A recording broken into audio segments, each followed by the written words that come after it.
On the day of my wedding with my husband, a swordswoman barged in.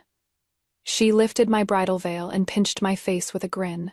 She praised, "What a tender little bride," and gracefully left. Since then, there was a black ink stain on my face that couldn't be washed off no matter what I tried. Me husband despised me and never set foot in my room again.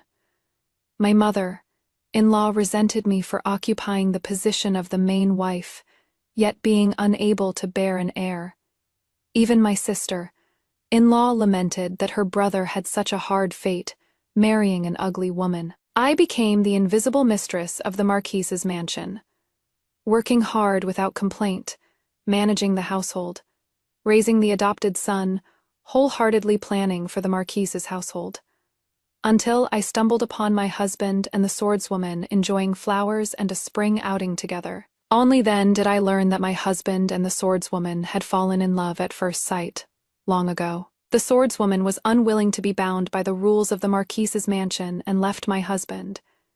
Yet she couldn't bear to give up her beloved to another, so she used a secret potion to ruin my appearance. And my husband had long found the swordswoman and obtained the antidote, but under her tears and tender affection, he threw away the antidote and promised her his unwavering devotion. He remained chaste for her in the Marquise's mansion, while outside he lived in harmony with her and had a son and a daughter.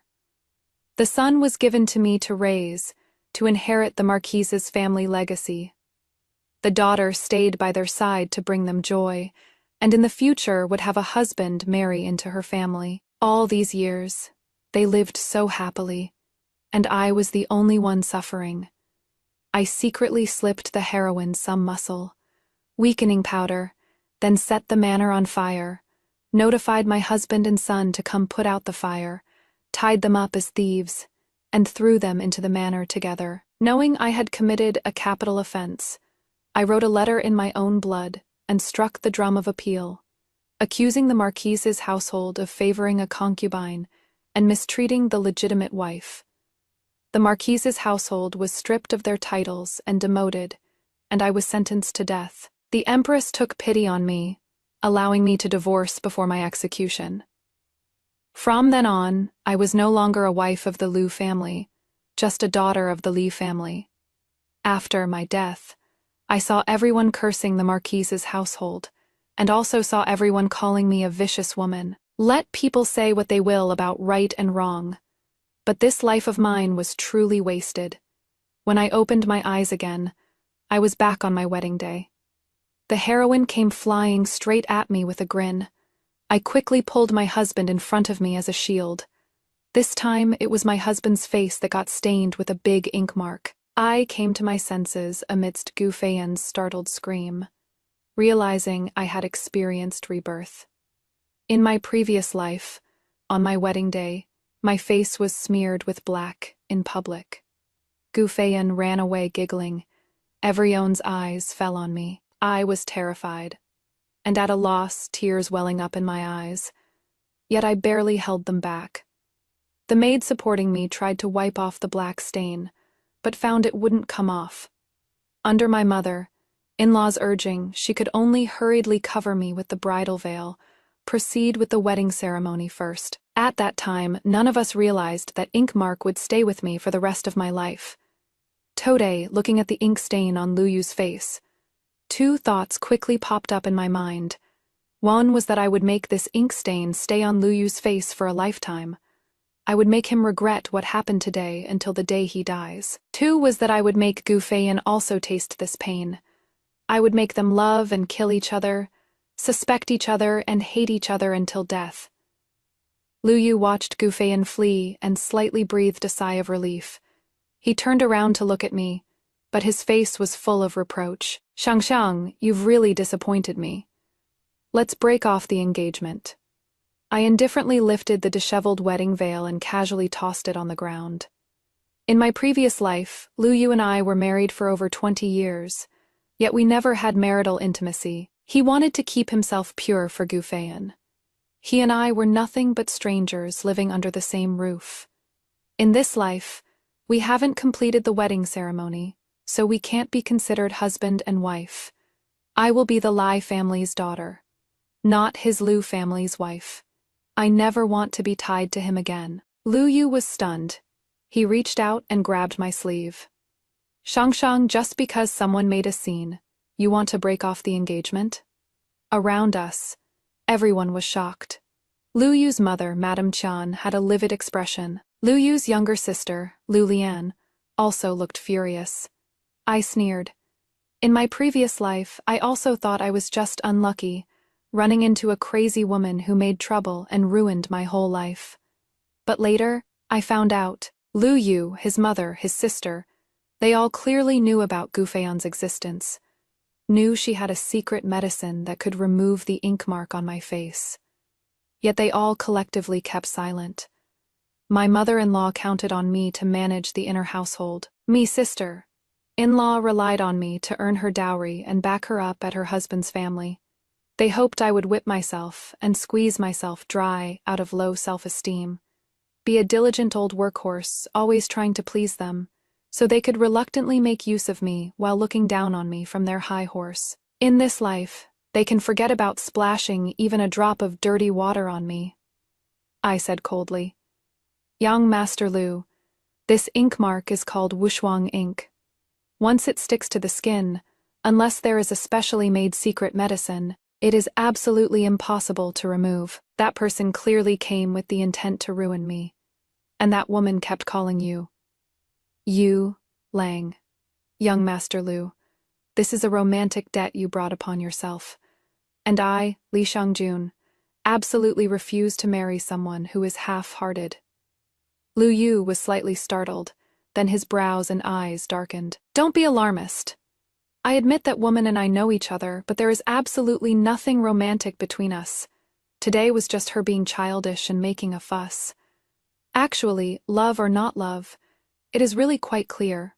Her vicious cruelty, in his eyes, was just a child making a fuss. In my past life, I once went to Jinjian nunnery to pray to Buddha. I wanted to ask the most respected elderly nun in the nunnery, why has my life been so bitter? When I arrived, the old nun was wiping the hands of the little novices she had taken in. The little novices lined up one by one, waiting for the old nun to rinse the cloth and wipe their hands and faces clean. Those little novices could have washed themselves, but because she had wiped one of their hands and faces, they all wanted her to do it for them too. The old nun didn't find it troublesome at all. Her eyes were full of loving kindness. She told me that she didn't expect them to become nuns when they grew up, only wished for them to grow up healthy and free from harm. She said, I know why you've come, benefactor. If you cannot be a child again in front of him, he doesn't love you. If he cannot be a child again in front of you, you don't love him either. I went down the mountain in a daze. Suddenly I felt that my marriage with Lu Yu was quite fair. He didn't love me, and I didn't love him either. This was what I had been telling myself for comfort during 20 years as a wife of the Lu family. Until I saw him being all lovey-dovey with Gu Feiyan. The scale called fairness in my heart became unbalanced. Because I realized that Lu Yu could not love me, but as a man, he could openly love someone else. But I, as a woman, could never openly love anyone other than my husband for my entire life. This marriage was not fair at all. I sneered. If Lord Lu doesn't believe me, feel free to wipe it with a handkerchief and see if you can remove the ink stains from your face. Lu Yu stared at me fixedly, still refusing to lift his sleeve even a little. I found it even more ironic. He didn't dare to verify. He had guessed that Gu Feiyan was very likely that kind of person. This deepened my disgust for him another layer, and the anger in my heart surged up even more. He knew everything. Yet he tormented me for a lifetime. He watched coldly as I humbly struggled to survive in the Lu family, yet never once spoke a word of fairness for me, because my sacrifice was the bargaining chip for his and Gu Feiyan's happiness. Even that son was probably only given to me because he pitied me. How ironic. But Mother Lu, Madame Qian, became anxious and hurriedly took out a handkerchief to wipe it. Lu Yu didn't dare push away his mother's hand in front of everyone. So he was held down while his face was wiped, rubbing his skin red, yet the ink marks didn't come off. instead appearing even more ghastly in contrast. Mother Lu panicked and immediately ordered someone to find Gu Feiyan. She wanted to persuade me again, but was stopped by people from my family. Lu Yu's sister Lu Lian hurriedly said, "Sister Xiangjun, do you really have no feelings at all for my brother? He has no romantic feelings for that woman. It is all one-sided on her part." I said coldly, "Miss Lu, the man Li Xiangjun, am going to marry is a talented young man. Definitely not such an ugly husband. Wait until your brother's face is cleaned up before coming to find me. Otherwise, just looking at his face alone will make me lose my appetite. In my previous life, they enjoyed the luxurious life I provided, yet still mocked me behind my back as an ugly plain woman, saying one glance at me would give them nightmares. That was an exaggeration, of course. I wore a veil over my face here. Round, they couldn't see the ink stains on my face. They just wanted to stab my heart to make me sad. Because in this world, my husband was the first to not love me, to bully me. So they followed suit, insulting me, bullying me. It is like a window with a hole in it. Those willing to fix the window are saints. But most ordinary people only poke more and more holes in the window. I used to be that window with a hole in it. Now, I will equally deliver every evildoer to their end." I returned home and immediately issued several orders. The first was to send people to watch Lu Yu at all times. Gu Feiyan couldn't bear to see Lu Yu suffer.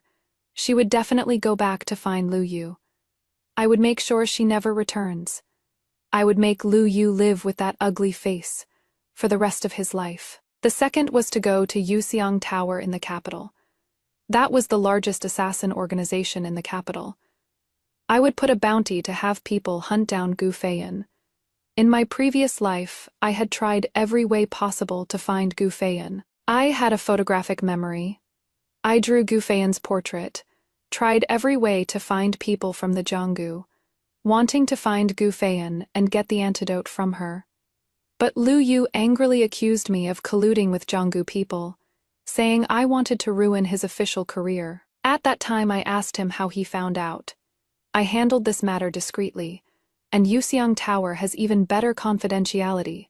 They would never leak customers' privacy, he said in a cold, harsh voice that his political enemies had found out, telling me to stop immediately and not cause trouble for him. Only before I died did I finally understand. It was clearly because Gu Feiyan was injured while being hunted down and went crying to him.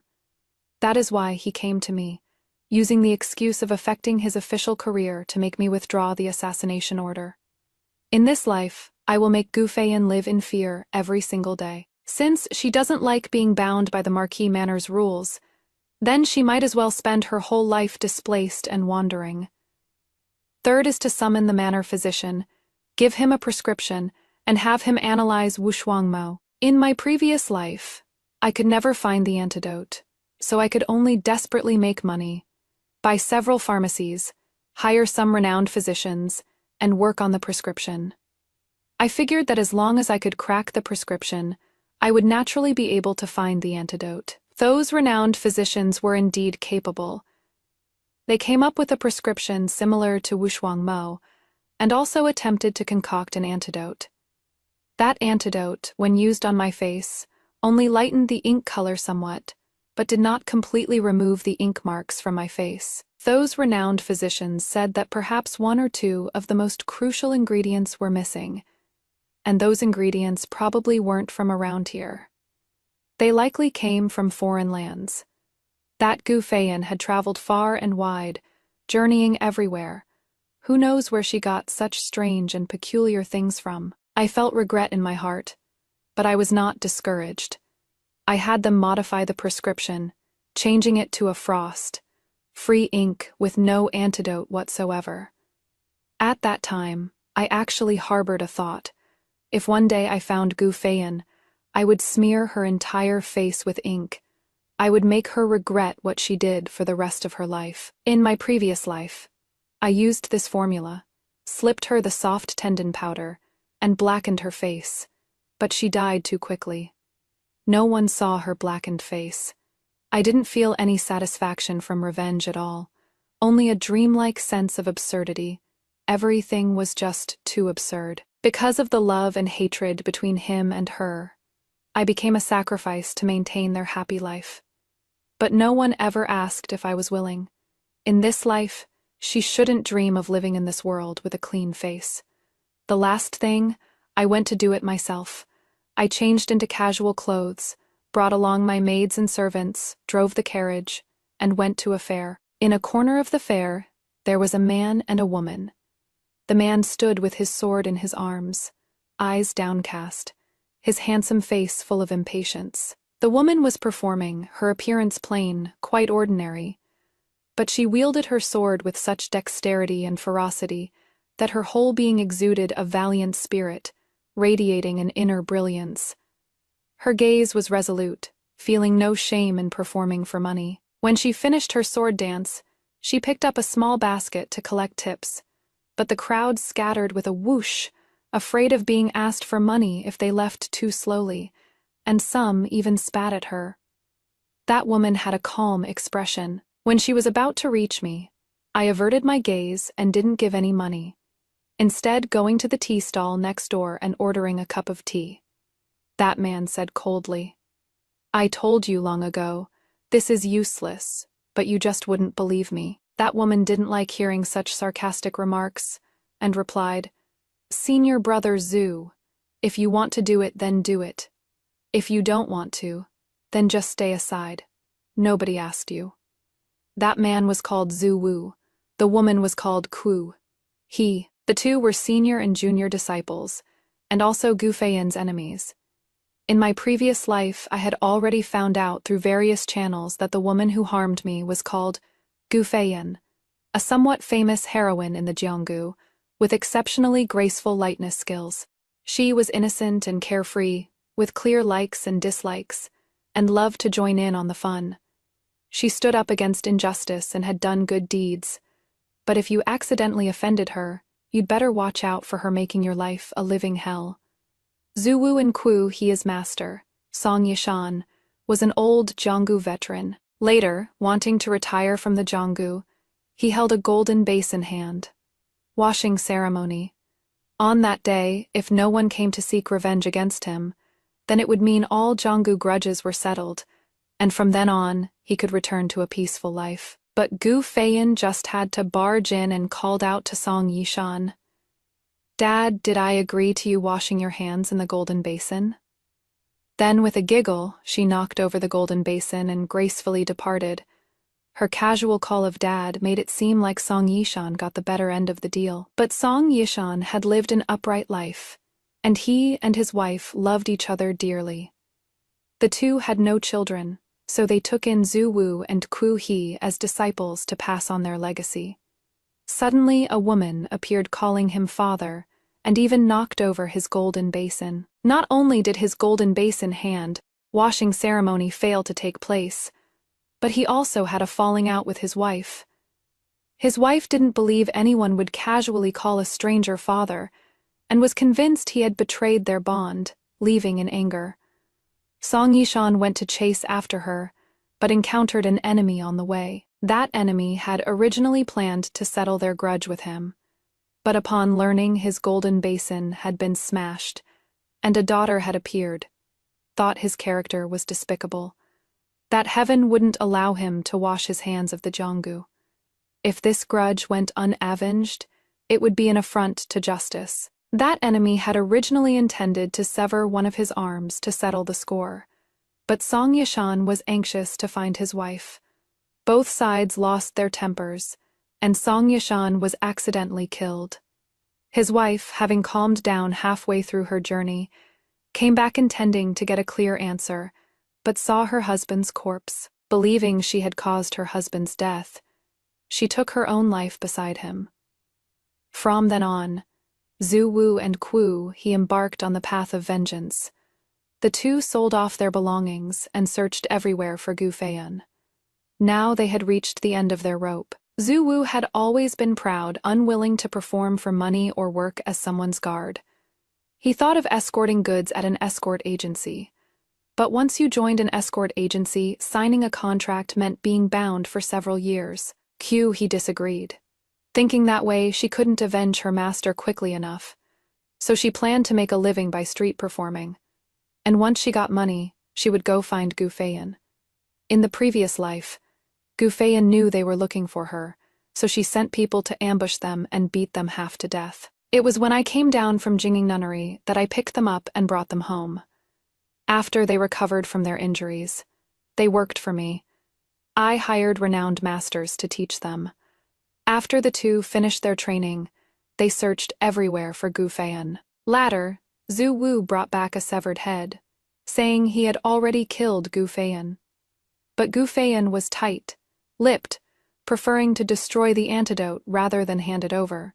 He failed to bring the antidote back, and the most regrettable thing was that He unfortunately lost her life because of this. At that time, I didn't suspect anything, gave Zhu Wu a sum of money to thank him for helping me take revenge, and let him go.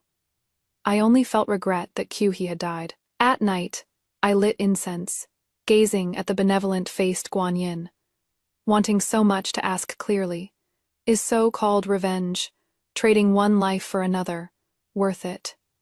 He once said, it was worth it. She said the Song Yishan couple treated her like their own daughter, and there was no reason for children to remain indifferent when their parents were killed by others. But in the end, I still couldn't sleep at night. I kept an eternal lamp lit for her for many years.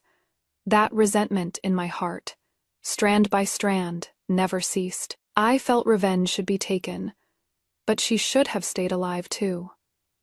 Even if one must trade life for life, one should trade one's own life for many lives. But later, when I set fire to Gufeyan's manor, I saw Zhu Wu desperately rushing into the flames, trying to save Gufeyan. Only then did I realize I had been deceived by Zhu Wu. That head wasn't Gufeyan's at all. It might even have been He in disguise. That heartless bastard, he very likely killed He. In this life, I found them ahead of time. I hope he can see Zhu Wu's true face sooner. Also, I really want to know, what would Lu Yu's reaction be if he knew there was always an admirer hiding by Gufeyan's side? That would surely be hilarious. Zhu Wu coldly glared at He, then turned and strode away. He rested for a while, then started hawking again. I watched her work until the sun set in the west, yet she only earned about a dozen copper coins. The road to her revenge was still very long. When she packed up her stall, I had my maid invite her over and asked if she would be willing to be my bodyguard. He immediately refused. I dipped my finger in tea and wrote 3 characters on the table. Gufeyan. She immediately froze, her face full of wariness. I smiled and said, Miss Q, our goals are the same. She is my enemy too. However, with your current skills, I am afraid it won't be enough. She immediately knelt on one knee, cupping her hands in salute. Please guide me, miss. As long as I can avenge my master and his wife, I am willing to be your servant for life. I helped her up, silently thinking to myself, good girl, I don't want you to be my servant. I only wish for you to live freely and happily in this world. Just like me. On the way back, I made a trip to Jingyanan and donated some money to the still young Abbess Jing'an. Abbess Jing'an asked me, Benefactor, would you like to draw a fortune stick? This humble nun is willing to interpret it for you. She was already quite famous and no longer easily interpreted fortunes for others. But I shook my head and refused. My wish isn't something a fortune stick can resolve. What makes people stop fearing poverty is becoming wealthy. What can truly let me let go of my burdens is having my great revenge fulfilled. Right now, I can't see through it all, nor do I want to. Abbess Jing'an smiled and said, Then let this humble nun offer you a word, benefactor. Fate is never set in stone. Your every word and deed contains your destiny. Destiny is ever-changing. The only constant is change itself. This humble nun wishes the benefactor's desires be fulfilled. I pressed my palms together, returned the courtesy, and leisurely descended the mountain. At the foot of the mountain, I still had a tough battle to fight. I brought Kay back to the manor, and the moment I entered, I faced a joint interrogation. Parents, relatives, countless pairs of eyes were watching me. They needed me to give them an explanation. They considered me a daughter of the Lai family to the outside world. They had been protecting me all day, but internally, they needed me to explain clearly why I wanted to break off the engagement with the Liu family. I slowly knelt down and said softly, "Father, Mother, all the great uncles and great aunts, uncles and aunties, it was I who brought shame upon the Lai family, but now that this marriage is called off, I have no regrets. Liu Yu is not worthy of me. Liu Yu had an affair with that woman. That woman didn't want to be bound by the Marquis Manor's rules, so she left Liu Yu, yet she wasn't willing to let go, which is why she deliberately tried to ruin my appearance at the wedding banquet. Liu Yu knew this perfectly well, yet, in front of everyone, he couldn't bear to say even one word of blame to that woman. If I truly married into the Marquis Manor, there would only be endless suffering waiting for me. A daughter of the Lai family can be frugal and diligent in managing the household, working hard without complaint. But she shouldn't be schemed against to slave away like an ox or horse, bullied and exploited. Father's expression was grim. Mother's eyes were full of pity. Everyone was murmuring among themselves. A great. Uncle let out a long sigh. But you were too willful. Nothing like this has ever happened in the Lai family. The Lai family was a scholarly clan of high repute. When it came to marriage, they only valued character. The daughters of the Lai family had noble conduct, and their reputation spread far and wide.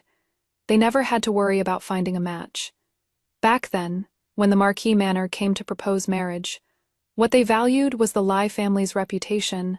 Father had investigated this Liu Yu person. The people around him all had quite good opinions of Liu Yu: handsome appearance, outstanding abilities, limitless future prospects, and what was even more rare was his noble character. He was a man of great promise. That day, Father asked Liu Yu 3 questions. Do you have anyone you fancy, or a bedmaid or mistress? Will you take concubines? Can you accept having only one wife for life? Do you have any romantic entanglements outside? Have you made any promises to others? Liu Yu answered firmly. No. Father had investigated, and indeed there were none. At that time, none of us knew that while he truly had no relations with noble ladies in the capital, he was entangled passionately with a Jianggu woman far removed from our world. I also didn't know why he would so firmly claim he had nothing to do with Gu Feiyan. Perhaps they had a falling out back then, and he was in a fit of anger at the peak of his hatred for her, so he could say such deceitful words without any burden. But Gu Feiyan storming into the wedding banquet in fury made him see through her saying one thing while meaning another, and also made him realize his own true heart. He truly didn't love me, and he truly loved Gu Feiyan to desperation. My parents thought they had married me off to an outstanding young talent, thought I would be as happy as they were. But my first night in the bridal chamber, I spent sitting there in solitude. Liu Yu said, "I will help you find that woman." He kept me company through the night. After that, he didn't want to come, and I didn't want to go. We treated each other with courtesy like guests. Later on, he advised me to let it go. I don't care how your face looks. You should let it go too. Between a man and woman, love isn't mandatory. The way things are now, each fulfilling our own duties, is just fine.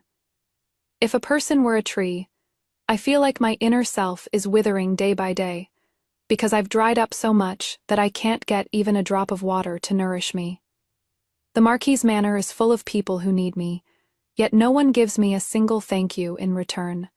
I want to accept my fate, but I am not willing to give up. I always want to struggle and make my life bloom into a flower. Even if it is a very, very small flower.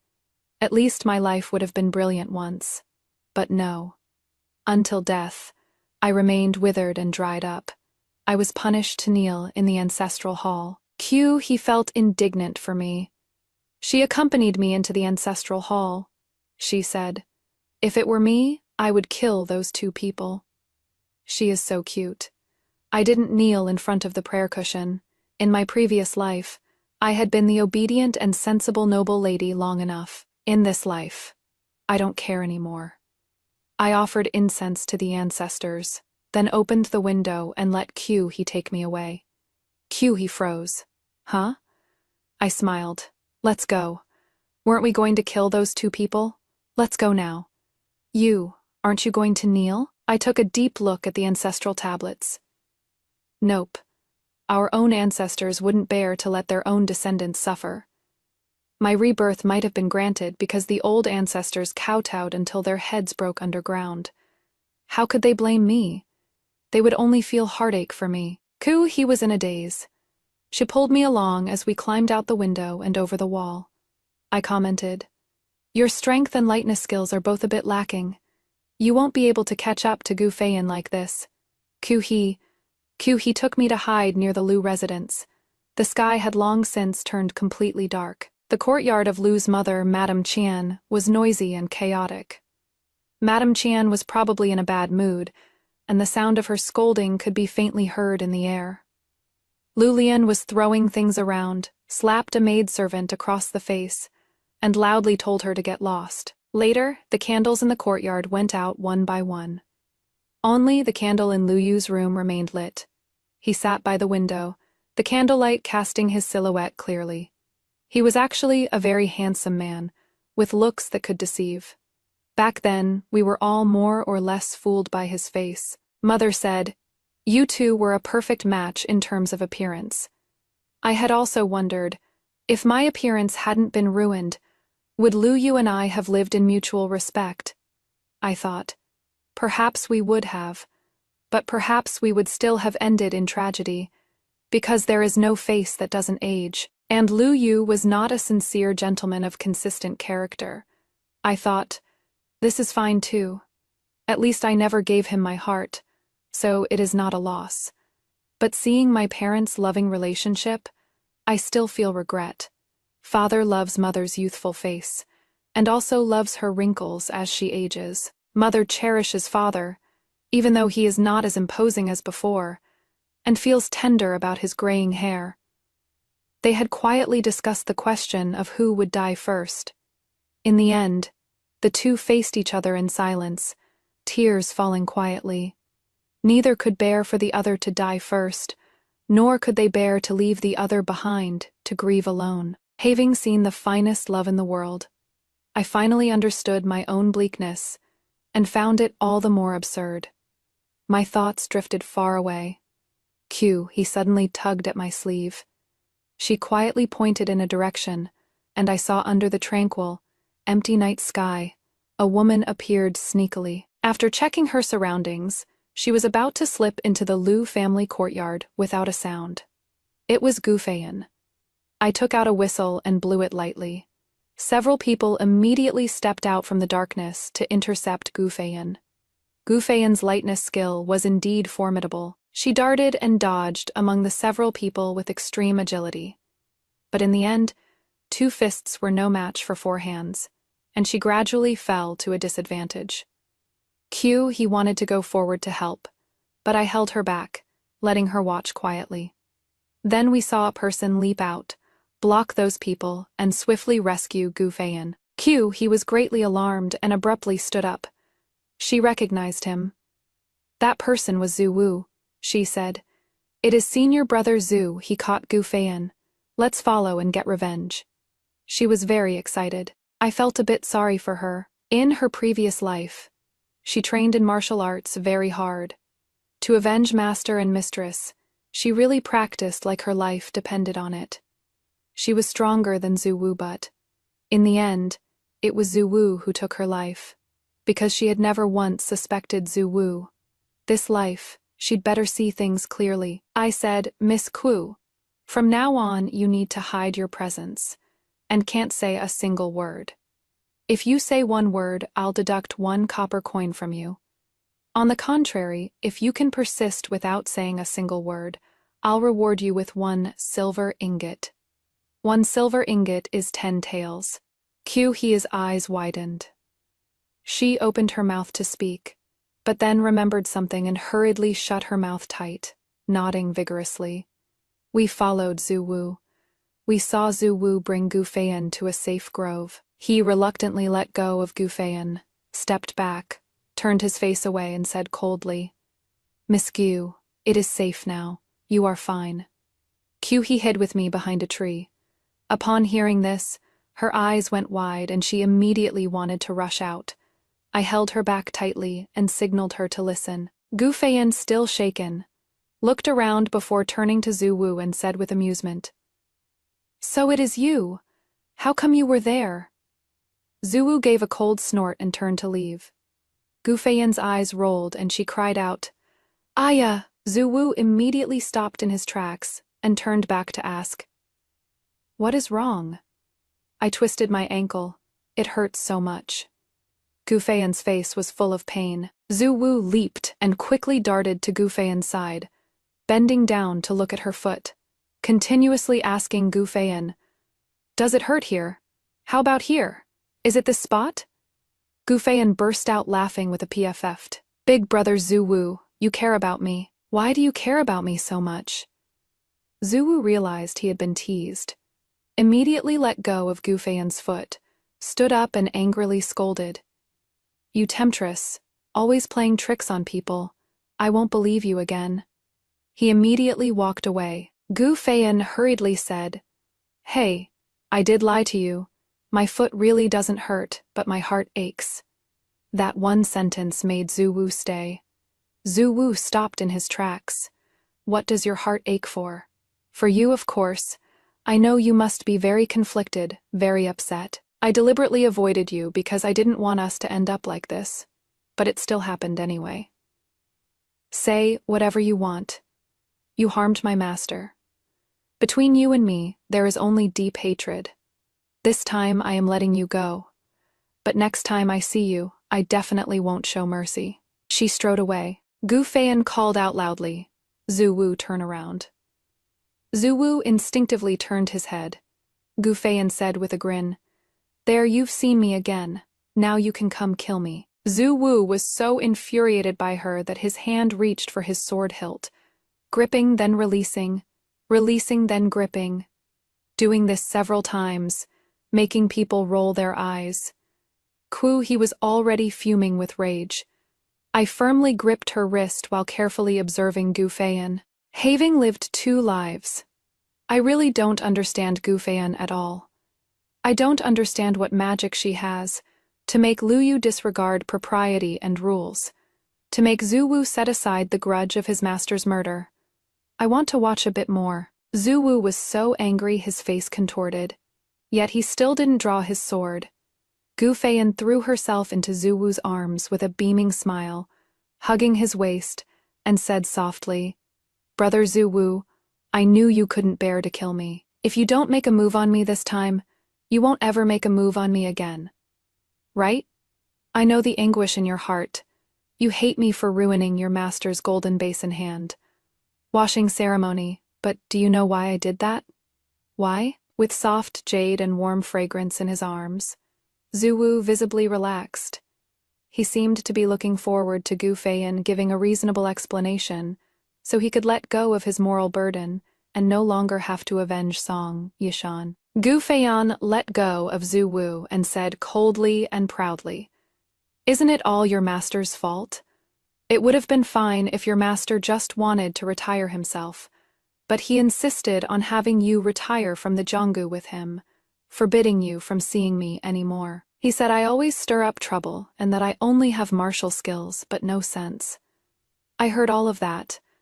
I am clear about my grudges and favors. He treated me badly, so naturally I had to get back at him. What? Is your master allowed to badmouth me, but I am not allowed to strike back?" She looked up at Zhu Wu, and seeing his expression was bad, she immediately became anxious. "You are still going to blame me, aren't you? It was his own bad luck that he got killed. I just wanted to let him taste the pain of being misunderstood. If you blame me, then kill me right now. I won't hold it against you." She stretched out her neck, her face showing a stubborn readiness to die, making one feel both hate and love looking at her. Zhu Wu let out a long sigh, seemingly quite helpless. You know full well I won't kill you. Gu Feiyan's anger turned to joy, pouting adorably. Brother Zhu Wu, I knew you were the best. A hint of smile surfaced on Zhu Wu's cold face, but soon he put away his smile and asked, What is the deal with you going to the Liu family? I heard you caused a huge scene at the Marquis Manor's wedding banquet today. You've fallen for the Marquis Manor's young lord? When did things start between you two? Gu Feiyan wasn't flustered at all. She said matter of factly, I do like him. So what? I've always treated you like my own brother. Could it be you like me? She stared at Zhu Wu without blinking. Zhu Wu was angered, unwilling to admit it, yet seemingly not resigned either. You, who likes you?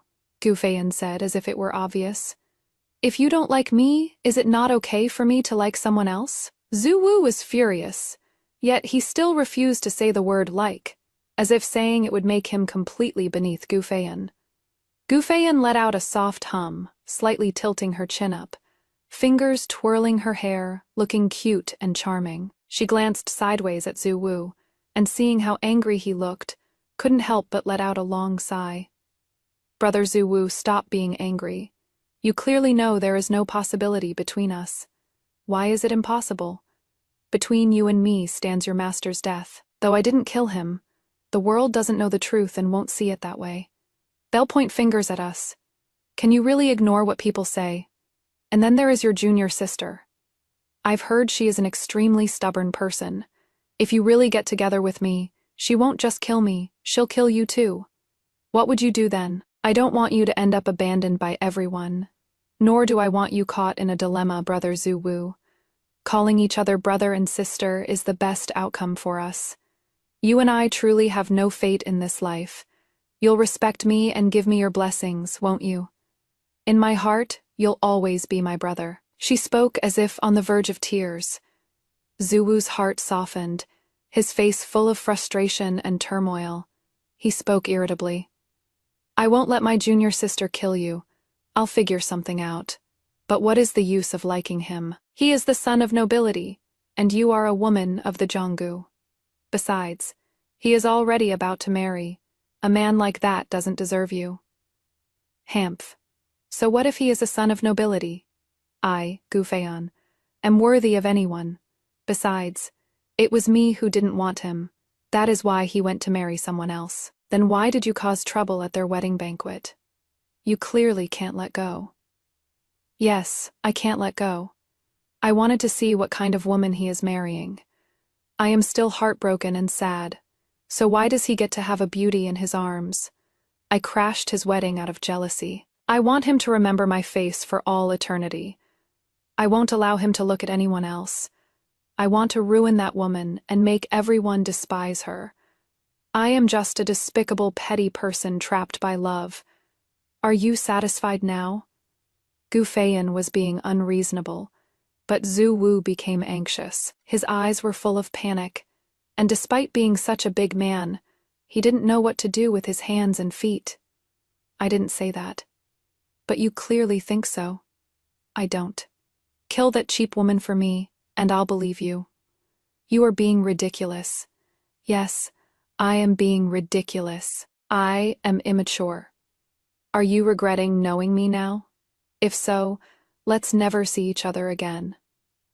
Gu Feiyan gritted her teeth, stomped her feet in anger, used her lightness skill to leap onto a tree, tapped her toes lightly, and disappeared from sight within a few bounds. Zhu Wu stood frozen in place, but eventually let out a frustrated sigh and got up to chase after her. Just at that moment, he swiftly flicked a pebble, striking Zhu Wu's temple. She struck with extreme force.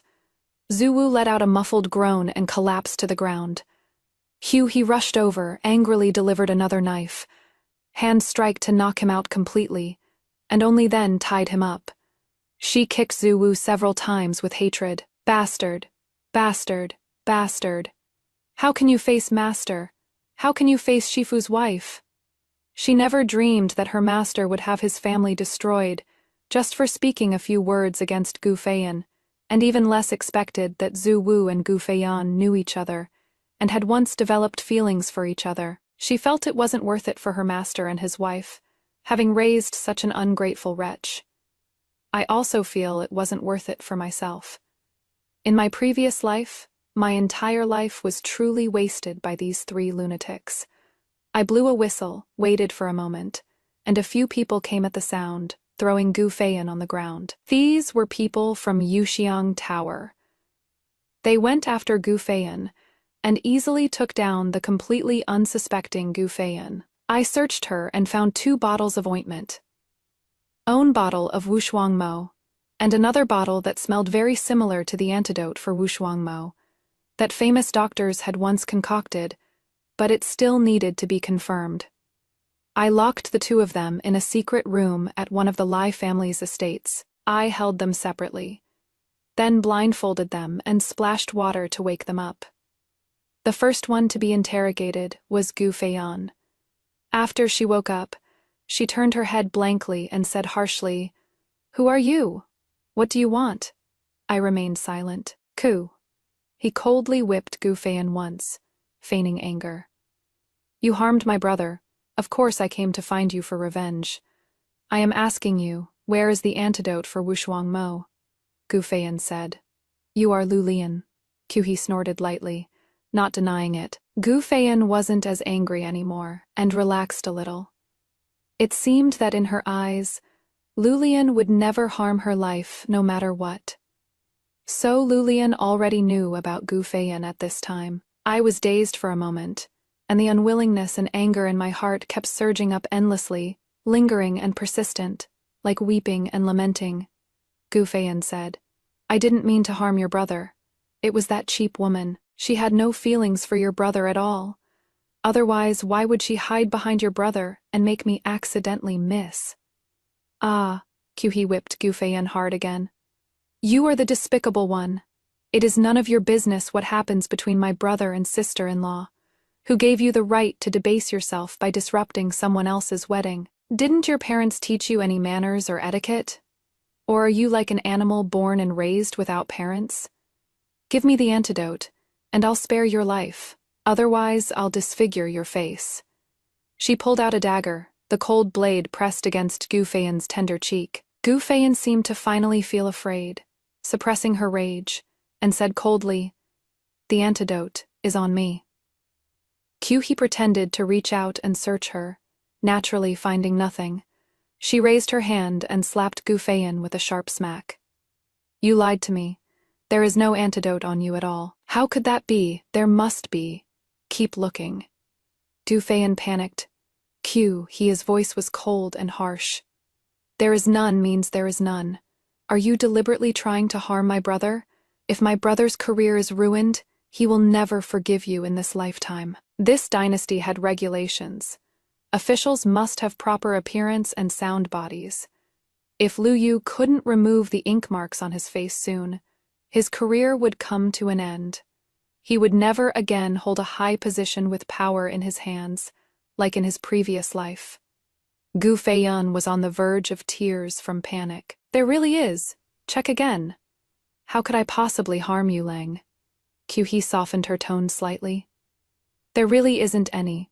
Did you drop it on the way? Do you have any other way to make the antidote? This concerns my brother's entire life." "No, I obtained this ointment by chance. There is only this one bottle, and there is only one bottle of antidote, too." He and I exchanged a glance. I let out a huge sigh of relief. "That is just perfect, then." He slapped Gu Feiyan hard across the face, grinding her teeth. "Then you've really done my brother in. Now that he has no antidote, what is he supposed to do?" "You ruined my brother, which means you've ruined the entire future of my Lu family, Gu Feiyan. My brother will definitely kill you. Even if my brother doesn't kill you, Mother and I will never let you off either. Don't even dream of stepping through my Lu family's doors in this lifetime." Gu Feiyan's face turned deathly pale, utterly panicked. "Let Yu Lang come see me. I want to see Yu Lang. There is still a way. I bought this drug from a group of merchants who came from the western regions. Take the bottle and go find the western region merchants. You might be able to find the antidote." I was completely relieved. Merchants from the western regions, who just happened to sell this kind of drug. You probably couldn't find them even if you waited 10 years. This was truly a chance encounter that couldn't be sought. No wonder, in my previous life, I searched all across the land but couldn't find this drug. Luyu was finished. My heart was greatly comforted. I took the whip and lashed Gu Feiyan, strike after strike. In my previous life, I hated her for 20 years, yet I didn't even know where her shadow was. In this life, I could finally let my hatred fall upon her in a real, tangible way.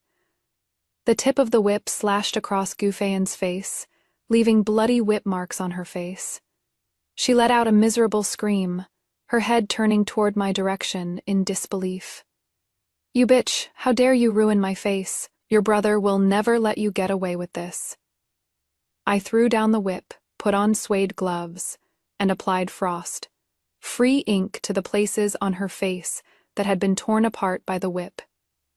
The black ointment seeped into her blood-red wounds, the mix of red and black looking especially gruesome. I admired it for a while, feeling my once withered heart being slowly infused with vitality. This was the karma I wanted. I walked out of the secret room to interrogate Zhu Wu in another room. This time he watched while I did the interrogating. Zhu Wu listened and judged positions by sound, probably figuring out there were two people. He said coldly, "Who are you people? Why did you kidnap me?" I said calmly, "You don't need to know who I am. I want you to help me with something. Your junior sister is in my hands. As long as you are willing to help me kill Luyu, I'll let your junior sister go. How about it?" He slowed her breathing, clenched her fists, and watched Zhu Wu's reaction with a grave expression. But a flash of extremely well-hidden secret delight crossed Zhu Wu's face. He turned his head away and said coldly, "A real man knows what he should and shouldn't do. I will never be coerced by you into committing murder and robbery. You don't care about your junior sister's life anymore? Everyone has their own fate, do as you please. What about Gu Feiyan then? You don't care about Gu Feiyan's life either." Zhu Wu shuddered, his face filled with rage, gritting his teeth. "You people are truly despicable." Both he and I fell silent. My response to him was my whip, striking hard. I whipped him without mercy. I hated him for being so selfish in my past life, deceiving and lying to me. He really was killed by him. He actually had the nerve to come here asking me for money, this animal.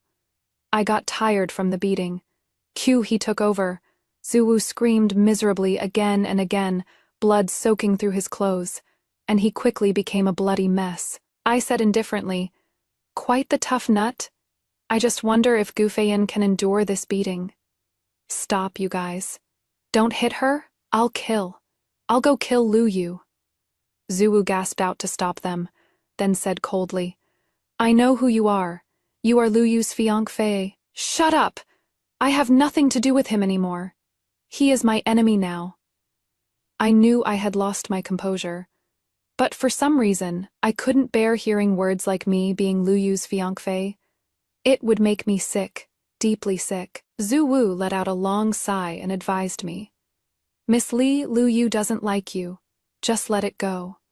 You are talented and beautiful with a good family background. You could marry anyone you want. Why hang yourself on one tree?" I found it inconceivable. In my past life, he quietly stayed by Gu Feiyan's side for so many years, even dying together with her. I thought he couldn't let go, but I never expected he could think so openly. It seems reasoning is only for convincing others. When it comes to yourself, no reasoning works. I sneered mockingly. "Indeed, I can't compare to your magnanimity, able to watch your beloved be with another man, even caringly tuck them in, and even kill your rival's rival, just so your beloved would pay you some attention. Truly broad-minded, I am impressed, truly impressed. You, hemph." Zhu Wu was furious beyond words, yet couldn't find a single word to refute. He simply said, "I'll go kill Luyu. I hope you keep your word and release Gu Feiyan. Good. It is a deal. I'll have people watching you. If you deliberately reveal my identity to Lu Yu, I'll chop Gu Feiyan into mincemeat and feed her to the dogs. Zhu Wu shuddered with dread. I signaled Qiu He to leave, and had someone feed Zhu Wu a mute pill before untying him. Zhu Wu was furious. I said, "It is just a mute pill that stops you from speaking, nothing more. It wears off automatically within 12 hours and is completely harmless. This was given by the assassins of Yuseong Tower. In my previous life, I gave up halfway and never worked with them this closely, so I never even knew about this." What a pity. Zhu Wu let out a cold snort. As the drug gradually took effect, he slowly forced out a sentence. Why go this far? You and Gu Feiyan don't even know each other. Where does such great hatred come from? His question left me stunned. In this life, in others' eyes, it was just Gu Feiyan trying to smear me but ended up smearing Lu Yu instead. We truly don't have any deep hatred. What I did was too much. I suddenly felt the bitterness of rebirth. No one knows your grievances, hatred, and resentment. They only think you went too far. You shouldn't. You should. But I quickly figured something out. I don't need to explain to anyone, nor do I need to prove anything to anyone. I want to do this, so I did. What is there to explain? I gave a faint smile. You and Lu Yu were also strangers. I'd like to ask you, did Gu Feiyan ever save your life? Yet you treat him like this. Before the muting drug took effect, Zhu Wu forced out his last words.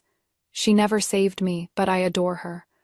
I'd willingly die for her. He left in a fury, but before leaving, he insisted on hearing Gu Feiyan's voice before he'd leave at ease. Quite the romantic one. The waiting process was long. Q, he asked. Can he kill Lu Yu? I nodded, then shook my head. As long as he goes to kill, the result doesn't matter. As long as he goes to kill, the people I arranged will expose his identity at the critical moment.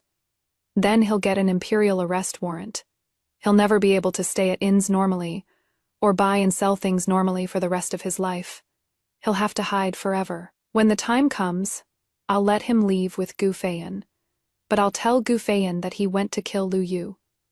Hopefully Gu Feiyan will still feel sorry for him, understand him, and won't resent or hate him. At this moment, I feel like a villain. My blood boiling just thinking about the bad things I am about to do. Q, he touched my forehead. Miss Lee, your smile is terrifying. Me. I laughed enough, composed myself, and told Q he a story. Once there was a woman who was virtuous and gentle, filial to her in-laws, raised her sister, in-law well, and treated her husband as her everything. Originally, her husband's family was also satisfied with her, but one day, a big black mole grew on her face, and that mole grew bigger and bigger until it covered half her face. From then on, her husband despised her.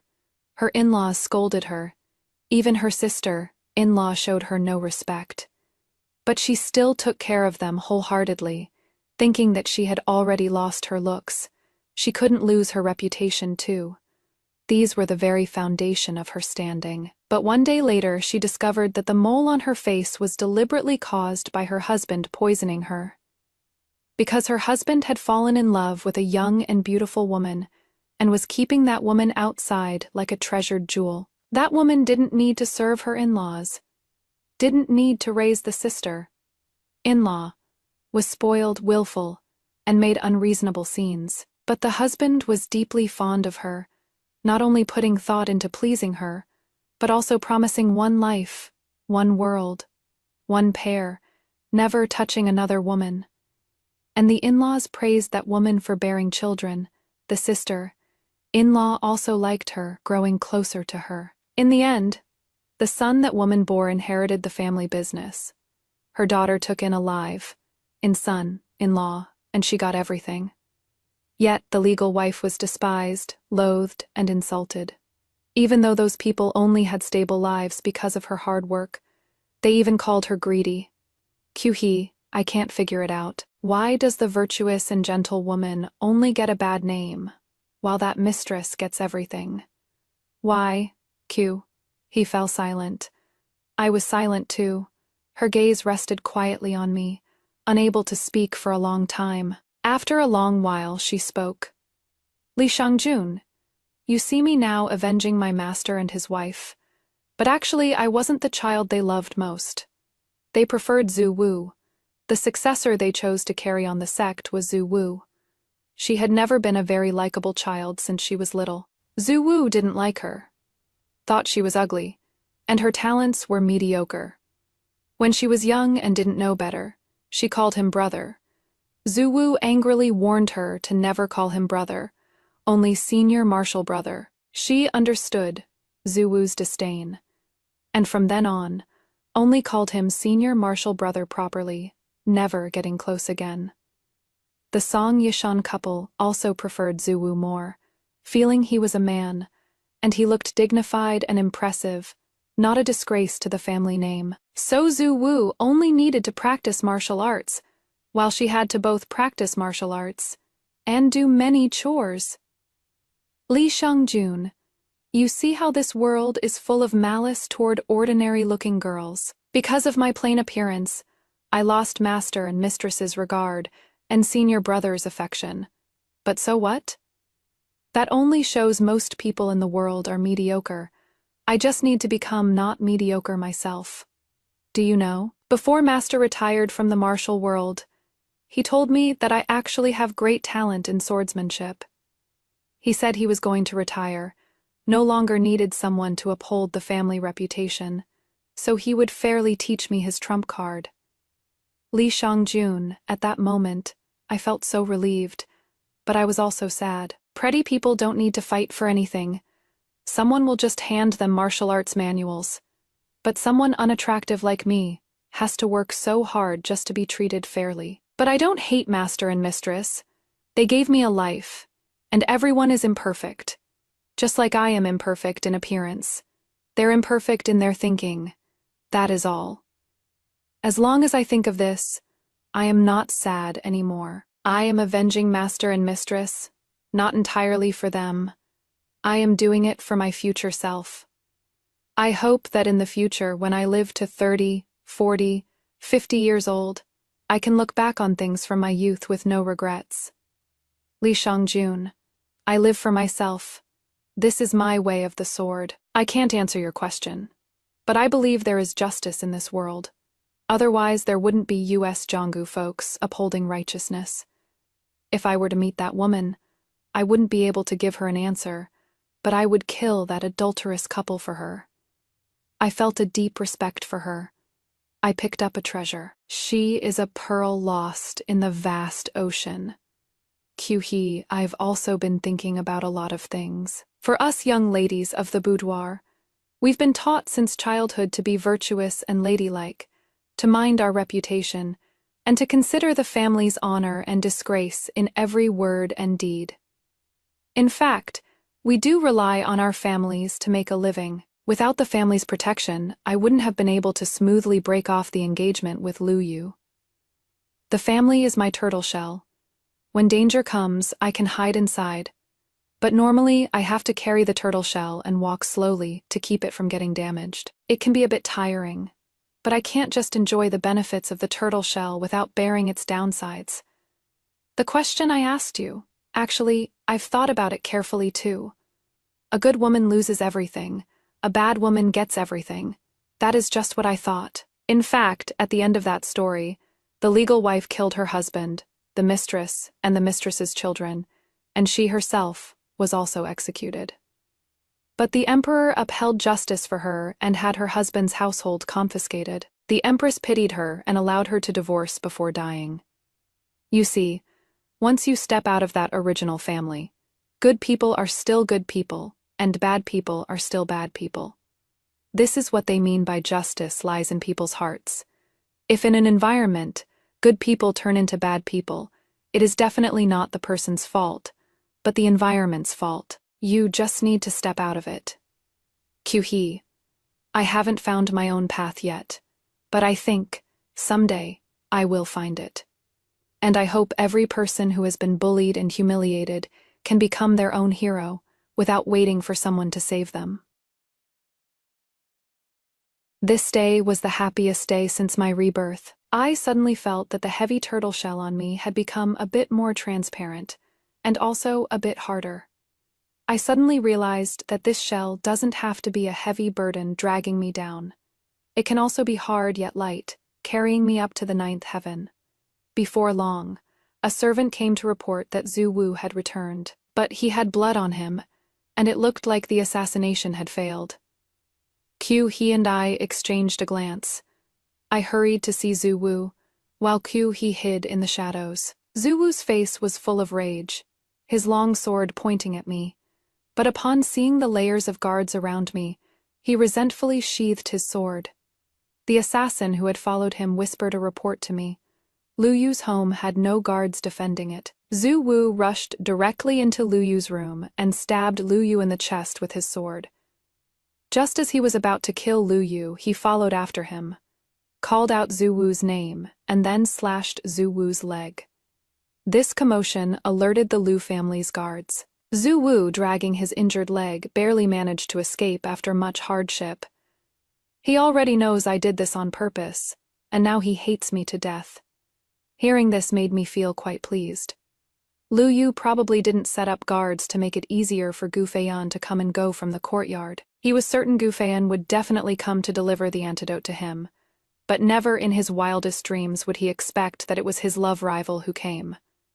As for Zhu Wu, he is about to receive an arrest warrant issued by the court, and can live a life of being pointed at and gossiped about. How delightful. I carefully savored Zhu Wu's anger and said with a smile, I am a man of my word. I'll release Gu Feiyan right now. Follow me.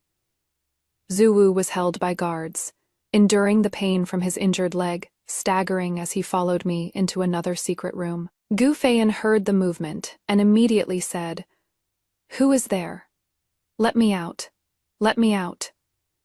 Zhu Wu also became agitated, wanting to go see Gu Feiyan. I had someone hold Zhu Wu down, letting him hear Gu Feiyan's voice but not see her. I walked up to Gu Feiyan, tore off the cloth covering her eyes, and for the first time looked her straight in the face openly. Gu Feiyan said angrily, It is you. That is right. It is me. My emotions had calmed down considerably. Indeed, only avenging a great wrong can bring one peace. You vile woman. You are truly despicable. If Yu Lang knew you did this, he would never marry you. A wicked woman like you doesn't deserve to be his wife. He doesn't deserve to be my husband. You and he are a perfect match. I took out the antidote, this currently one of a kind antidote. What I longed for desperately but couldn't obtain in my previous life, now held in my hands in this life, still felt unreal. I steadied myself, and right in front of Gu Feiyan, poured out some of the antidote from the bottle, leaving only a small amount, just enough for one person. Gu Feiyan widened her eyes in disbelief. Are you insane? How could you do this? I said indifferently, There is only this one dose of antidote, but 2 people are currently poisoned. Lu Yu and Zhu Wu, who do you want me to give this antidote to? Gu Feiyan's expression shifted. You captured brother Zhu Wu. You vicious woman. I knew you had bad intentions. You deliberately tricked me, didn't you? You are so infatuated with Lu Yu, you must have saved the antidote for him. So if I choose Zhu Wu, I'll be falling right into your trap. Is Yu Lang outside, able to hear us? You are bluffing me. Ha, if you won't choose, that means you don't want to save anyone. Then I'll just throw the antidote away. I made a motion as if to throw away the bottle. Gu Feiyan screamed. I choose Lu Yu. I paused. Why, I am in love with him. Then what about Zhu Wu? He came to assassinate me for your sake, and ended up getting captured by me instead. He gave up his vendetta for his master's murder for you, and was even prepared to kill his junior martial sister, just afraid she would come seeking revenge on you. He has done so much. Doesn't he deserve one bottle of antidote from you? Gu Feiyan froze, frozen for a very, very long time. She murmured to herself. He actually treated me so well. On the other side, Zuwu listened quietly, not daring to utter a single word. His face was full of grief and indignation, as if he too desperately wanted to know Gufeiyan's reaction.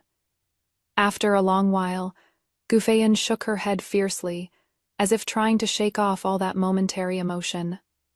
I only see Zuwu as a brother. Even if his appearance is ruined, I won't despise him. At worst, I'll take care of him like a brother for the rest of his life, Gufeiyan said resolutely. Zuwu's face turned ashen. I felt the joy of crushing one's heart. I clapped my hands and praised. Miss is truly so righteous indeed. Now here comes the second question. I did lie to you just now. In fact, the ones poisoned by this frostless ink are you and Luyu. This time, how will you choose? I ordered someone to pick up a prepared bronze mirror and place it in front of Gufeiyan. At first, Gufeiyan didn't care at all, but soon she was staring at the mirror and screaming. My face, Li Shangjun, how vicious you are! How dare you treat me like this? Her face was twisted with malice, her lovely and charming features now crawling with hatred, her beautiful eyes seeming to spit fire. So different from the Gufeiyan I saw in my past life, radiating with happiness. Happiness makes a person shine brilliantly, while hatred drains all the life out of a person. She was falling step by step, seemingly sinking to the same depths I once had. But it wasn't enough, far from enough. I stepped back and looked at her calmly. Choose. Do you choose Luyu or yourself? Gufeiyan was in pain. This time she was truly in pain. Tears streamed down her face, her heart struggling, her eyes looking at me pitifully, hoping I would show her mercy. But in my past life, she showed me no mercy. In this life, I would show her none either. My heart was hard as iron. Gufeiyan slowly knelt down, her expression desolate. Li Shangjun, I know I was wrong, but I didn't actually harm you, did I? Why do you hate me so much? My chest felt terribly suffocated. She didn't harm me. That was because I had rebirth, because I was clever, because I was quick to act. What did that have to do with her? I said coldly. You, or Luyu 3-2. I raised the bottle high and slowly loosened my grip under Gufeiyan's terrified gaze. Me, choose me, Gufeiyan screamed. I caught the bottle with my other hand. Gufeiyan collapsed limply on the ground, as if all her strength had left her. Gufeiyan, so this is all your love amounts to. I threw the medicine bottle at her, afraid the bottle would shatter. She hurriedly caught it. Is this really the antidote? Ha, I didn't answer her. Whether she uses it or not is up to her. I just want her to overthink, torment herself, and suffer in agony. A quick blade kills swiftly, that is settling grudges with satisfaction. A slow blade grinds, that is for blood feuds, that can never be forgiven. The mental torment I've suffered, she must suffer the same. You can leave now. You are that kind-hearted. I scoffed lightly, leading the others away, leaving only Zuwu and Gufeiyan behind. Gufeiyan's face turned pale inch by inch. Zuwu watched her, the love in his eyes replaced by coldness. This time, it wasn't a coldness that tried to hide something. It was genuine indifference. In his heart, Gufeiyan transformed from a genuine, passionate heroine into a selfish, petty person. Though he was also a petty person. Even petty people admire good people and despise bad ones. Gufeiyan hurriedly covered her face. Don't look at me. Zuwu coldly untied the ropes on her and turned to leave.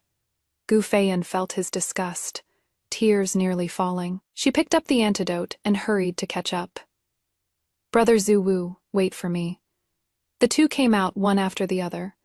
I looked at Gufeiyan and said with a smile, I forgot to tell you just now, Zuwu was injured, on his leg. Just as Gufeiyan was about to comfort Zuwu, I continued.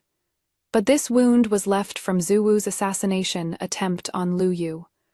Luyu was stabbed in the chest by him, his fate unknown. If you don't believe me, why not ask Zhu Wu and see if he'll deny it? Gu Feiyan's expression went blank for a moment. She angrily questioned Zhu Wu. Is what Li Xiangjun said true? The muting drug hadn't worn off yet. He couldn't utter a single word. He pointed at his throat, but the enraged Gu Feiyan couldn't understand.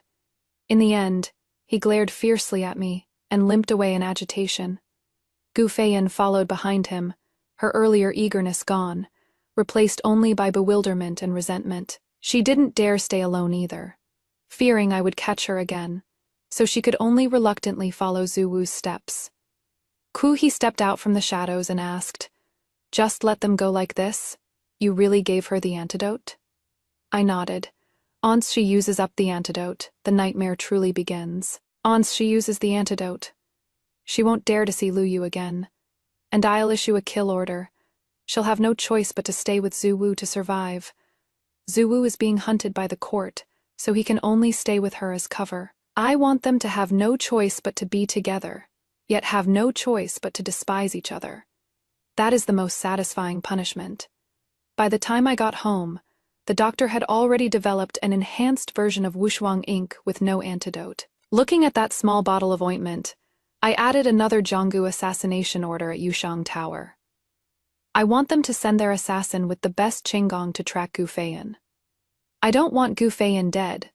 I just want them to leave a mark of ink on Gu Feiyan's face every single time. I want Gu Feiyan to live in constant fear, unable to enjoy a single day. I want her to march toward old age and death with a blackened face, regretting what she has done for the rest of her life. However, I also admire someone like her. How could you?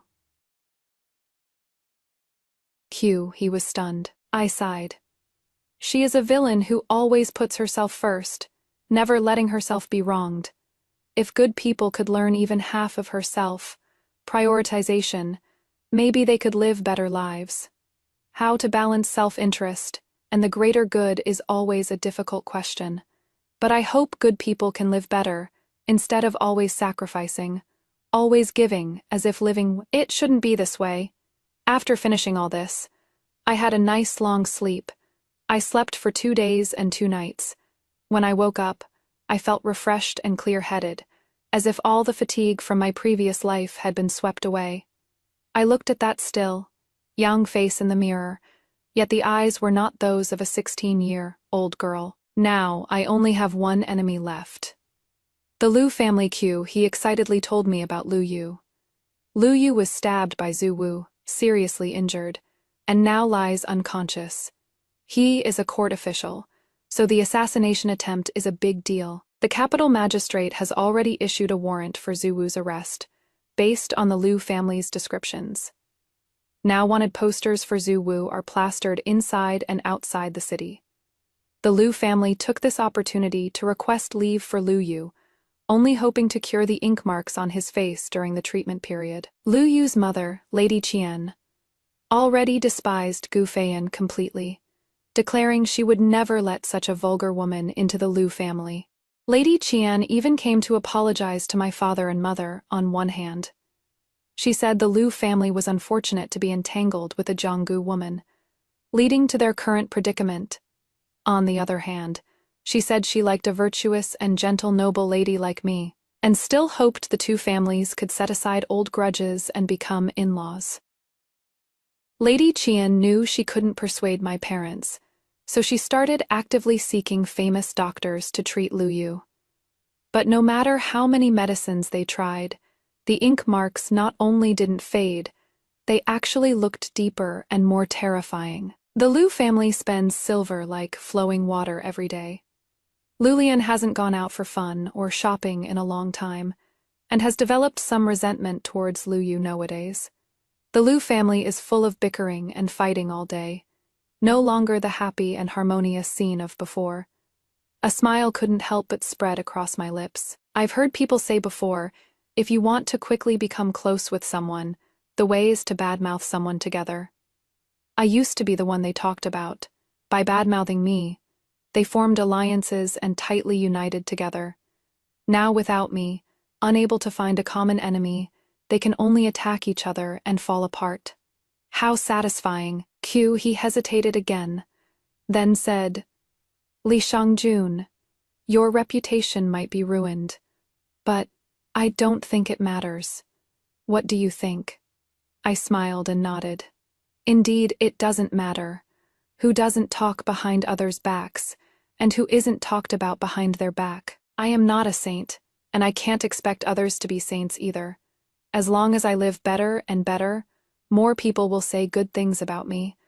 I just need to make myself live well, and that is enough. Those in power are always surrounded by people who go along with them. I just lost my power. That is all. When I hold power again, I believe everyone around me will be good people. At that time, I'll actually need to be wary of the good people around me and listen more to different voices. I started managing my own dowry, with my experience from the previous life. These things came more easily. I could even make up for the regrets of my previous life, find my capable subordinates ahead of time, and run the shops even more brilliantly. In just 3 short months, my shop became popular, and the new products I launched became widely known at an incredible speed. Far fewer people gossiped about me now, and instead they all said someone with my temperament was the kind of person who accomplishes great things. I finally understood a saying, history is written by the victors. Once I understood this, I cared even less about rumors and gossip, focusing solely on my own affairs. One day, I saw Lu Yu. The moment I saw him, I knew he had also experienced rebirth. His eyes were solemn, concealing the intimidation of someone in power. But paired with that face covered by a veil, it looked somewhat ridiculous. He asked me straight out if I had captured Gu Feiyan. Looking at him, I found a sense of reassurance in meeting a worthy opponent. The suffering of my previous life could finally find a worthy target in this life. After all, he was the root of all my misery. And I had been waiting for this day all along. A mocking curve formed at the corner of my lips as I slowly walked up to him and reached out to mercilessly tear off the veil from his face. What is young Master Lu hiding his face for? Could there be something unsightly on it? He panicked for a moment, then glared at me with furious eyes. Li Shangjun, you've gone too far. I carefully admired the ink marks on his face, extending from his cheek to near his ear, with a blank spot in the middle. Skin that Gu Feiyan hadn't pinched at the time, making the ink marks look like the ink had broken off, somewhat laughable. Young Master Lu once told me that you don't despise me, that I needn't hide and cover up making people laugh. Now I am telling young Master Lu the same thing. I won't mock you, and you don't need to hide and cover up in front of me. It does look quite laughable indeed. The same words stinging him made me feel a sense of satisfaction. So this is what it feels like to abandon morality and be a villain. Lu Yu fell silent. I am sorry. I was stunned for a moment. What did I just hear? I am sorry, but I didn't feel satisfied at all. I only felt angry. Could 20 years of my suffering be resolved with a single, I am sorry, no, never. I let out a light chuckle and took out a box of scar removal cream. Young Master Lu, the person you want isn't here. I don't know where your Miss Gu went either, but you and I both know how vicious this frost-free ink is. Why not gouge out that piece of skin? I have excellent scar removal cream here that I can sell to you cheap. Lu Yu bent down and bowed to me. Everything before was my fault, but in the previous life, my Lu family was raided and exiled. Your revenge was already taken. In this life, we should owe each other nothing. Tell me Gu Feiyan's whereabouts, and from now on all grudges between us will be settled. As compensation, I am willing to give you 10 of the Lu family's shop fronts. I looked at him coldly and said indifferently, Young Master Lu, how about this? You wear that face for 20 years, and 20 years later, I'll tell you Gu Feiyan's whereabouts. You won't even be 40 then. You can still start over. What do you say? Lu Yu's lips pressed tightly together. We were husband and wife once. Must you really do this? Whether the grudge is settled, whether it ends, that is for the victim to decide. Not you, Lu Yu. There is no affection between us, only enmity. I am waiting to see your retribution. Lu Yu's expression turned solemn, his gaze sharp, as he turned and swept away with a flick of his sleeve. In the previous life, Lu Yu rose to become a third-rank official, wielding great power, a trusted minister held in high regard. I wouldn't underestimate him. Soon, he found out that Lu Yu had inquired about Gu Feiyan's whereabouts at Yuxiang Tower, but Yuxiang Tower refused him, because Yuxiang Tower wouldn't take on conflicting commissions at the same time. But from this, Lu Yu deduced that I was hunting down Gu Feiyan. He quickly contacted Sanhua Pavilion, Yuxiang Tower's rival, with only one request: protect Gu Feiyan and bring her to him. Thinking of Gu Feiyan now, I couldn't help but laugh out loud. He had once gone to check on Gu Feiyan. She had used the antidote to wash away the wushuang ink on her face, and coaxed Zhu Wu back, but she clearly felt that Zhu Wu no longer cherished her as much as before. She threw tantrums, but Zhu Wu no longer coaxed her. Instead, he sneered and turned away. She left in a huff, but was soon caught up by assassins from Yuxiang Tower, and another ink mark appeared on her face, but this time there was no antidote left. She was terrified and hurried to find Zhu Wu, only to see that Zhu Wu was wanted and being chased by court constables. She helped Zhu Wu, and after they escaped, they disguised themselves and left the capital, heading to the western regions to find the antidote for wushuang ink. I was really looking forward to the scene when she finally reached the western regions, after all that hardship, found the antidote for wushuang ink, only to discover that the original antidote couldn't remove the wushuang ink now on her face. That would be absolutely hilarious. And during this process, she was found by people from Yuxiang Tower twice more. Now she had 3 ink marks on her face, looking like a calico cat. To get Zhu Wu to help her, she gave herself to him. I was really curious what would happen if Lu Yu found her. That would definitely be spectacular. I notified Yuxiang Tower to pause the assassination, payment as usual, and wait for the right moment to resume. Not long after, Gu Feiyan was found by Lu Yu's people and brought to the capital. On this day, I openly visited the Lu residence. He followed behind me, with the master I had hired for her by my side. The 2 of them escorted me as I walked proudly toward the banquet hall. Looking at the familiar pavilions and towers, I felt the Lu family seemed to have fallen into decline. In my previous life, the Lu family estate was lush and flourishing, with abundant flowers and plants. The painted decorations on the pavilions and towers were regularly restored and touched up by someone. The pond water was regularly cleaned and filtered by someone, and even the waterside pavilion needed tung oil for maintenance. You could see the care put into every blade of grass and every tree. But now, everything in the Lu household looked shabby and run down. When I entered, Zhu Wu had been beaten to the ground, one of his legs bent at a twisted angle. Gu Feiyan's hair was disheveled, her teary eyes fixed on Lu Yu.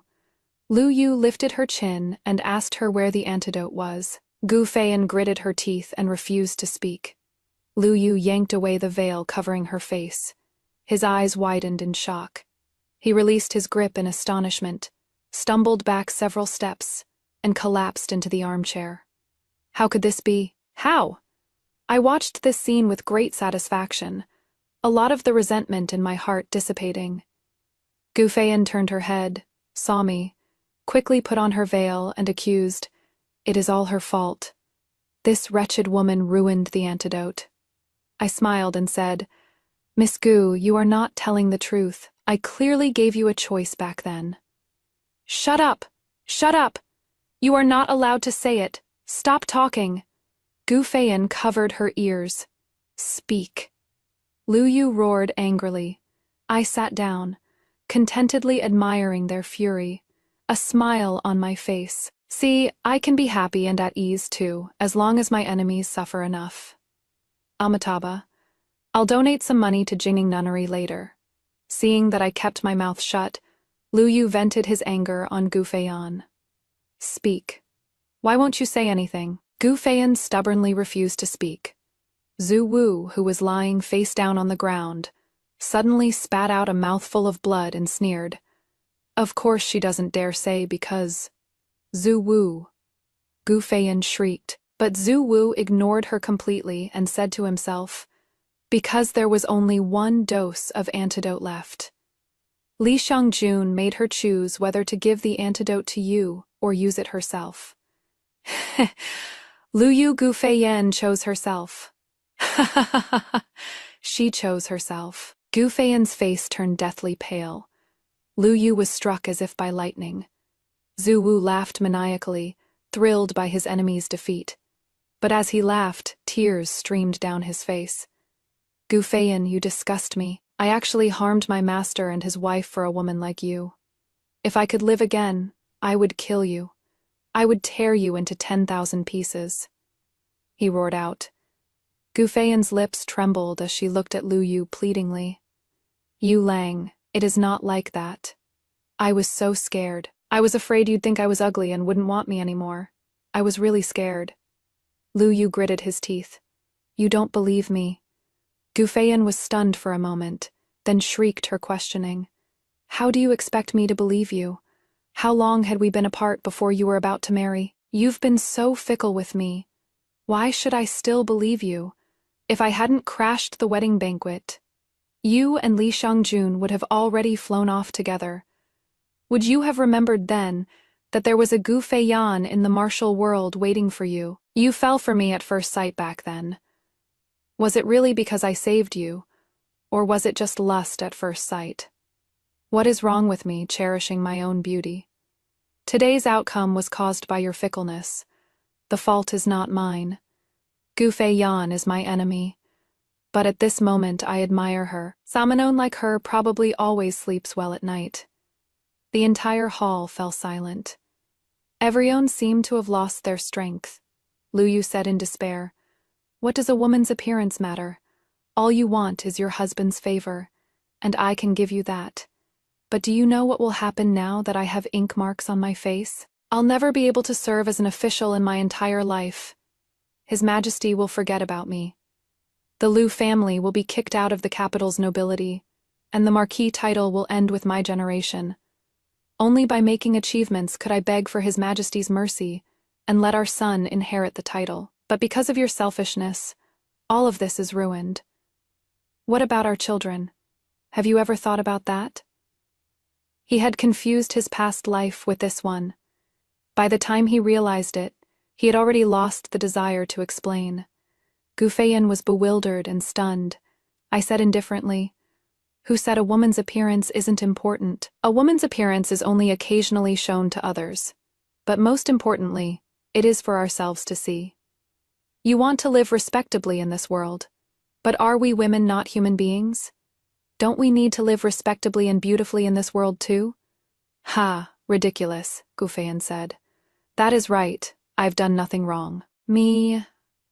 How rare, in this lifetime, I've actually united on the same front with an enemy. I found it utterly uninteresting. I clapped my hands, and a pair of constables came in, lifted Zhu Wu and walked out. Zhu Wu was a major criminal wanted by the court. After I discovered Zhu Wu had been captured by Lu Yu, I immediately sent someone to report to the capital magistrate, and thus I received 50 taels of reward silver from the capital magistrate. I gave some to those constables who followed, only asking them to wait and let me finish watching the show before coming in to arrest him. Zhu Wu was led away with his head lowered, not even glancing at Gu Feiyan once. When passing by Ku He quietly said sorry. Ku He stepped back, as if afraid of being tainted by something filthy. I left the Lu residence before leaving. I told Lu Yu, there is an antidote in the western regions. Gu Feiyan knows about it. Li Xiangjun, I don't believe you. I smiled. Huh, so what? You are still going to do it anyway. Lu Yu was an extremely arrogant person. Even knowing it was a fire pit, he would still jump in. He would be just like me in my past life, searching everywhere for doctors and medicine, yet gaining nothing, full of hope. only to end up full of disappointment. Zhu Wu was thrown into prison. Not long after, as a typical case, he was sentenced to beheading. The day he died, we were all very busy. By the time we finished, we realized he was already dead. To us, he had become an insignificant person. After Zhu Wu's death, Lu Yu had people escort Gu Feiyan to the western regions to find the antidote, and I initiated Yuxiang Tower's assassination plan. By the time Gu Feiyan reached the western regions, there was hardly any unblemished skin left on her face. Everyone thought she was strange, assuming she had some terrible disease, all avoiding her and pointing fingers at her.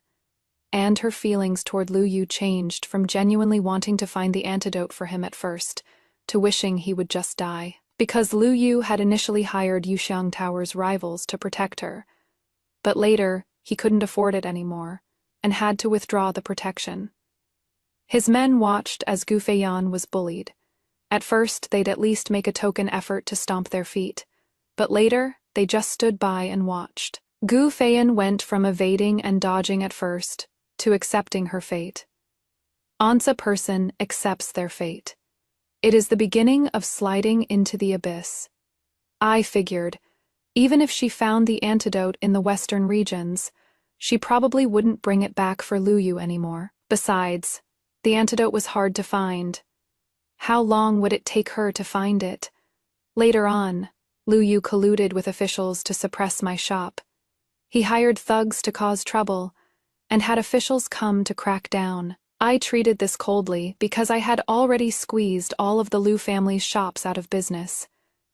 Madame Qian had started selling off shops, and I acquired a few of them. I had people surround all those ruffians and officials, then quietly waited for the good news. Soon, the Empress's trusted eunuch personally delivered a plaque from the palace, inscribed with "Righteous Merchant of the Realm." These years, natural disasters and man-made calamities never ceased. I asked Mother to take me into the palace to see the Empress, willing to offer all my business earnings from these years to help with disaster relief. That day, the Empress looked at me for a long time. She smiled and said, "This young lady seems rather familiar." One sentence made my tears fall. In my previous life, I set fire to the manor, killed those who deserved to die. Let the world know of my grievances, and the Emperor sentenced me to death. I wasn't afraid. A life for a life, that was what I deserved. What I feared most deep inside was that I would die as a woman of the Lu family, and even in the netherworld, I would be recorded as a woman of the Lu family. That to me was the greatest humiliation. It was the Empress who summoned me and took the initiative to ask if I wanted a divorce. I nodded in agreement. She looked at me for a long while, then slowly nodded. "You will get what you wish for. Go now." I left in a daze.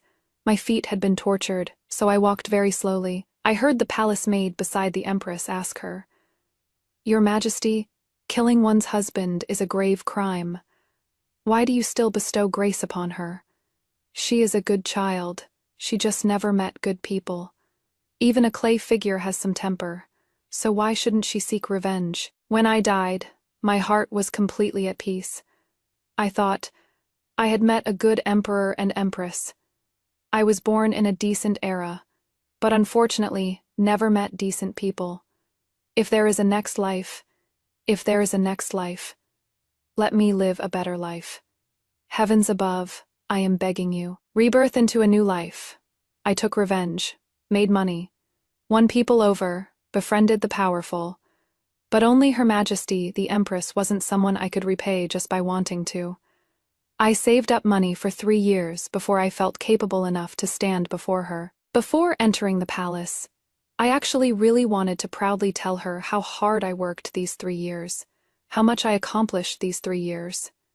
The Lu family I took revenge on had to sell off their assets. I made Madame Qian so angry she fell ill.